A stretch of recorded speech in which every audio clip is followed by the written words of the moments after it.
Hello, today I'm going to look through some of the LILI changes that have been made in the Tekken 8 CBT, some from the CNT, some from the CBT and the changes in between those, as well as some changes from Tekken 7, etc. Also give you a general overview about how I feel about the character, weaknesses, strengths, and just general thoughts on some of the changes. First, I'd like to talk about LILI's 113 G-Clef. It doesn't wall splat like it did in the CNT, it just flips them over and you can get a guaranteed QCF 3, I think, and it's very strong still. Now LILI can easily pressure people and it's very counter hit confirmable. Now, one thing you might not have noticed is in the CBT and CNT, in the CNT there was a little blue spark that you would get on counter hit that made it very easy to confirm. You have the same thing in the CBT, it's a little red line. When you have a red hit spark, it's kinda harder to see, but there's a little red line that indicates counter hit, so you can now counter hit confirm this G-Clef. It's also very delayable, and the 1-1 extension can get you into back turn.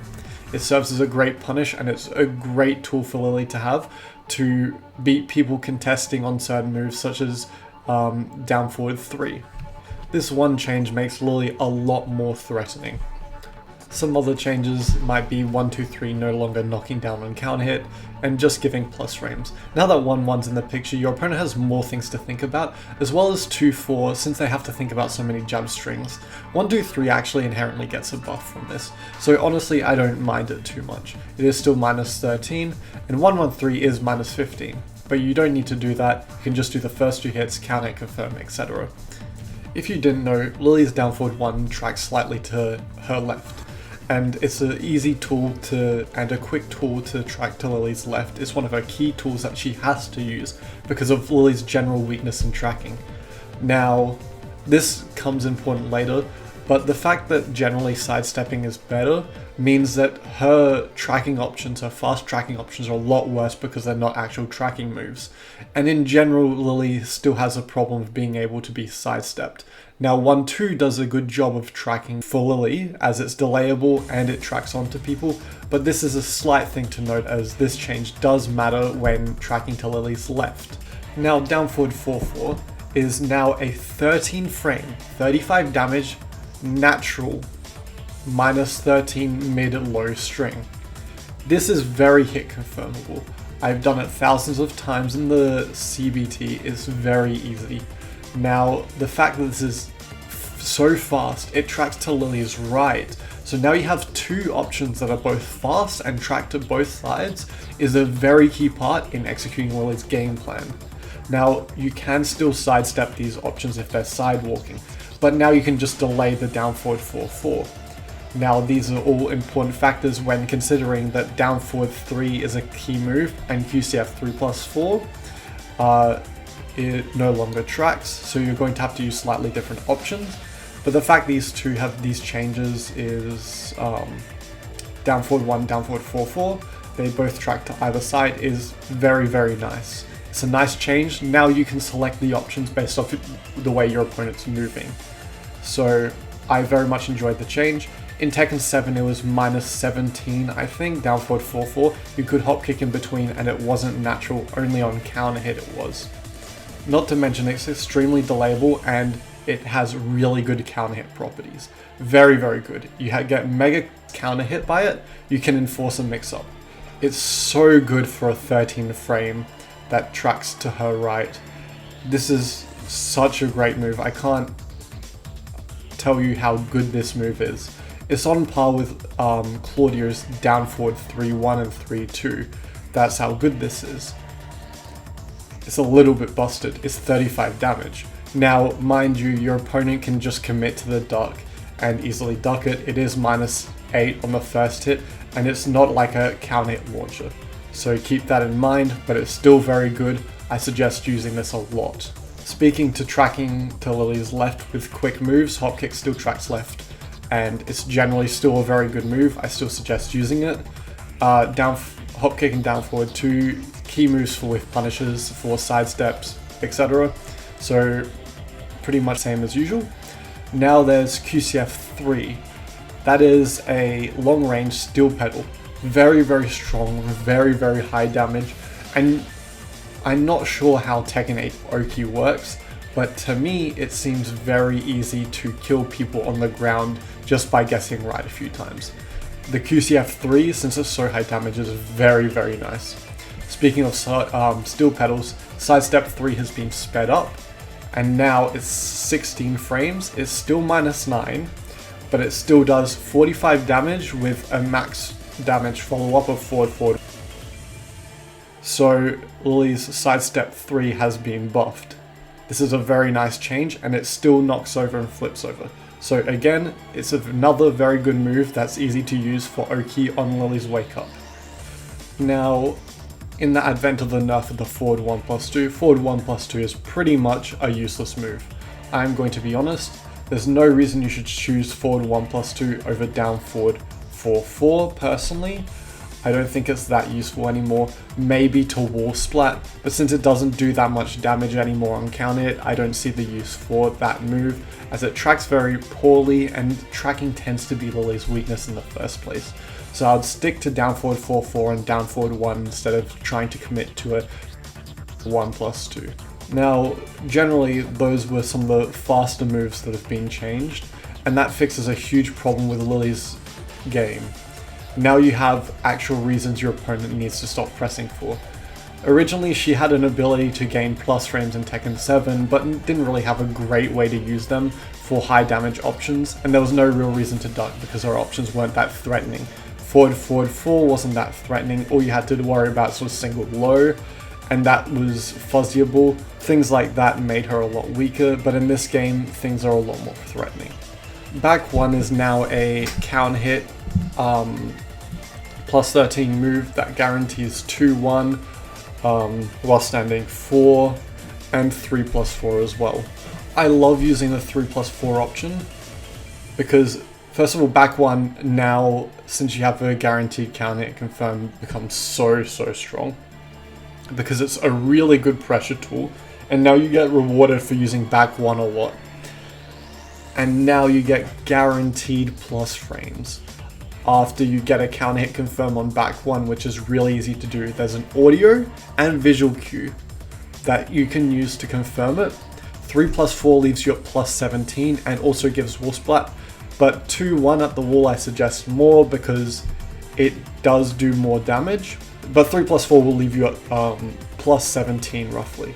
So you get another free mix-up. So back 1 becomes a lot scarier because of what it leads into, and it does decent damage on counter hit. Back 1 was already a good move for LILI for instilling pressure and fear, but it didn't really give much of a reward in the end, so a person could just guess right once and you would die.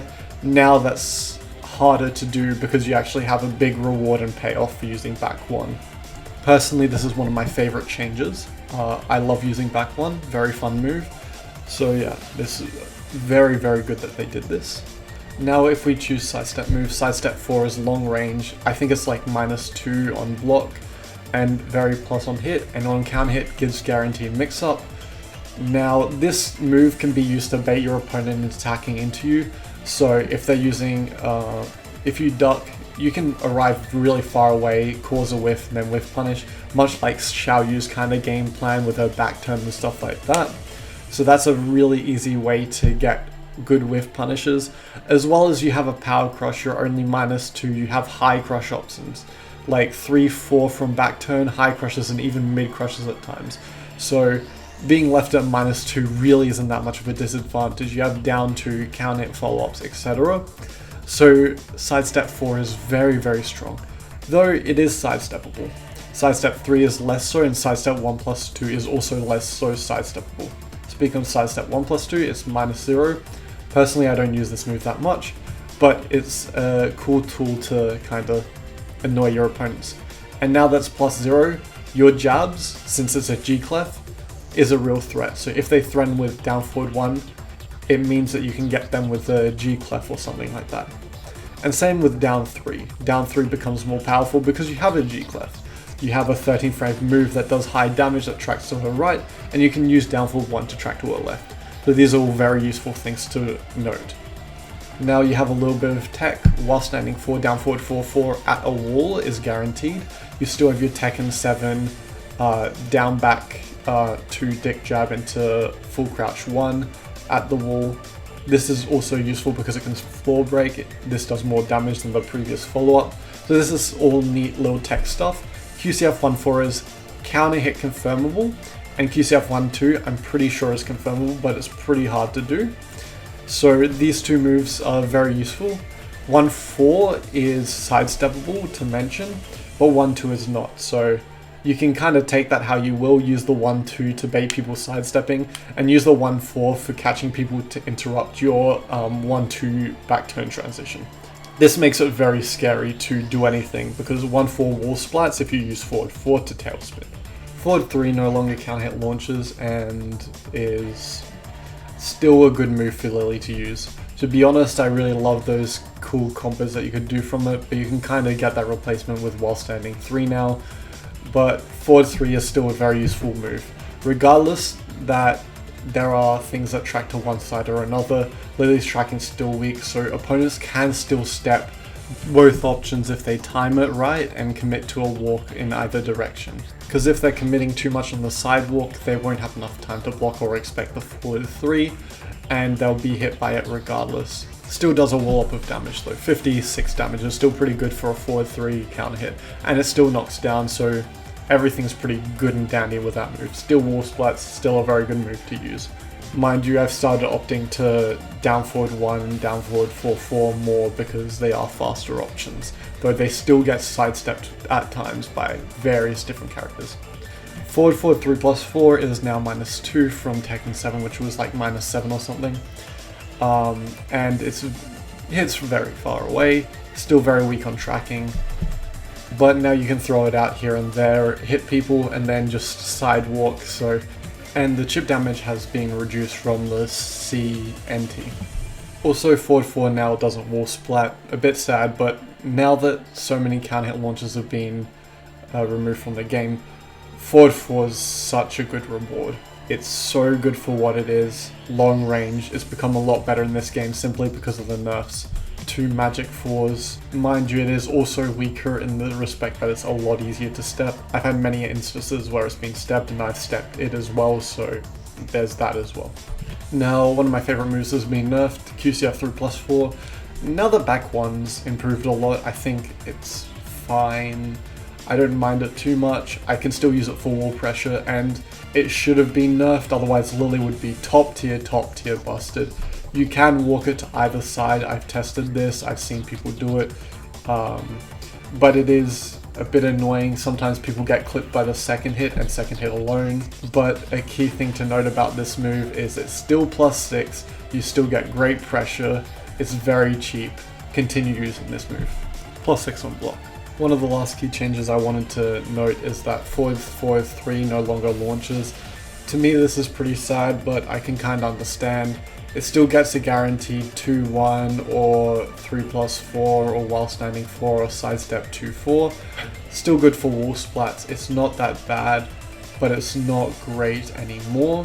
I forgot to mention down 1-2-4 is now -12, and also forward 4 is now +10 if you go into back turn, +4 if you don't. This makes it a very threatening move. Mind you, forward 4 is definitely reactable. Because it's a forward input, unless you instantly do it, if they even get a semblance or even think about it, because the forward input can give it away, if you delay it slightly or do any of that, it can become pretty obvious, because there's always going to be a delay for the forward inputs, that you're going to do forward 4. And if that gets found out, your opponent can just low parry it. So you have to be sneaky on the way you use forward 4. But now that you get a lot better back turn mix up, and now that you get a lot more plus frames, +10, it's a great move. It's so good. You cannot not use the move. Down 1-2 is still a great pressure tool. Now let's get into the back turn. The back turn's just so good. 3-4 was my favorite move, to be honest, because I could generally tell when people were sidestepping. Great for tracking onto sidestepping people very fast, 15 frames or something. And also goes under highs and sometimes even mids. It's so good. It's so very good. It's 54 damage. So much damage, wall splats. It's great. Now down to 16 frames, 15 frames roughly, +5. You get a full crouch something, not a mix-up, but you can pressure in full crouch because slap tracks both ways, so you catch people walking and stuff like that. On counter hit, it also, you pretty much can get a QCF3, you pretty much just get a mix-up if they try and get up, etc. And at the wall, QCF3 is guaranteed. I'm not sure if it's always guaranteed. If you do it correctly, I'm pretty sure it is. So it has very dire effects on counter hit. Down 4 has actually become a worse move. It doesn't stop hop kicks, etc. So that can be quite annoying. A big key thing is that hop kicks go over your lows pretty easily from majority of the things that you do, except forward, forward, 4. So you got to be wary of that. But other than that, 3-4 floats the hop kicks, etc. So that's also very good. Back turn 1+2 still launches, so you still have that. 2 is now a power crush. There's many changes that are pretty good, but things have become also more unsafe. So everything's at least punishable that you do. I don't think there's anything that's not punishable from back turn, except for 1-4, which you can duck. 1-2 is also very useful. If you use 1-1 to get into back turn, an 8-frame jab usually clips people out, and using the 1-2 gets a free knockdown or a wall splat. Back turn down 1+2 no longer tracks, but has some mid-crush properties or evasion properties. It's really weird. And I also noticed if you get a weird angle, you can combo from it as well. But generally her back turn has been improved massively. The only thing that's been changed is that it's less safe. But that doesn't really matter because it's still pretty safe. Down 2 is only like -12 or 11, I don't remember exactly. I don't have the crack, so I can't exactly remember what exactly these details were. I'm just roughly remembering. Now that she has all these tools from back turn, what's really interesting is back 2-1 also becomes more useful, 1-1 becomes very useful. Anything that goes into back turn with minus frames becomes a lot more useful because you have more tools to deal with your opponent pressing buttons. Down forward 3+4 is also more useful because you have better options to counter whatever your opponent's doing. Mind you, in that situation it's still disadvantageous to go into back turn. So what do I generally think of all this? There's a lot of new setups that you can use, so down forward 3 has become a lot better. So many moves of LILI's has become a lot better simply because you have new moves such as down forward 4-4 becoming a lot better, etc. All these changes are really, really, really good for LILI. They're extremely good and I love them a lot. LILI now has options to stop people pressuring, to get count hits. She was originally a mid-range fighter, to give you an idea, but now she kinda has more pressure tools. I generally think she still has some weaknesses in lows, but the key thing is down 1-2, its original weakness that it had bad range and like a kind of shitty hitbox. Now it has better range. I don't know what they did, but it has a lot better range in Tekken 8. So that move became a lot more viable simply because of that. So you don't have to use it at the wall only. There's also the fact that since sidestepping is better, you can sidestep a lot of these moves a lot more easily. So your lows are actually a lot more risk of being sidestepped. But now you also have new tools to deal with that, such as down forward 1. You also have your old tools like hop kick, and then down forward 4-4 for the other side as well as generic forward 3 to catch people committing to sidewalk. LILI has just become so much better, and I'm very happy with these changes. My favorite change personally is the back 1 pressure because it enforces pressure and actually gives your opponent something to worry about. Mind you, it's not the most dangerous thing in the world.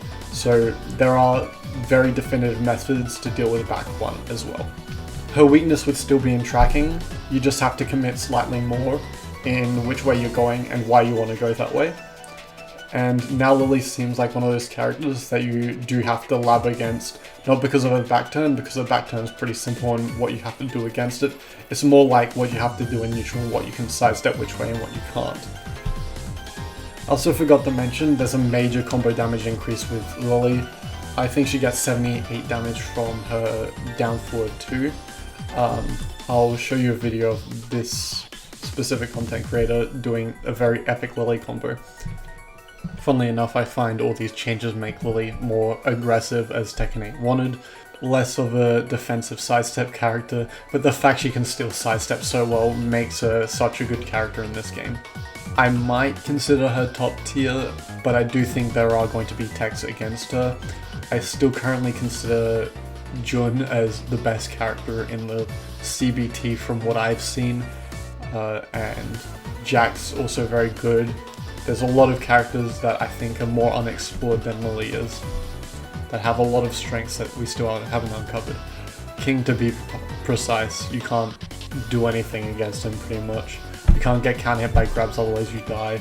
And grabs also track pretty much 360, so there's nothing you can do, you just have to take the mix. To be honest, I think every character has been buffed a lot. I think technically Lily inherently got nerfed simply because everyone's sidestep's gotten a lot better, and even though Lily's is still better than everyone else's, it's not to the same extent her sidestep was better than everyone else's in Tekken 7.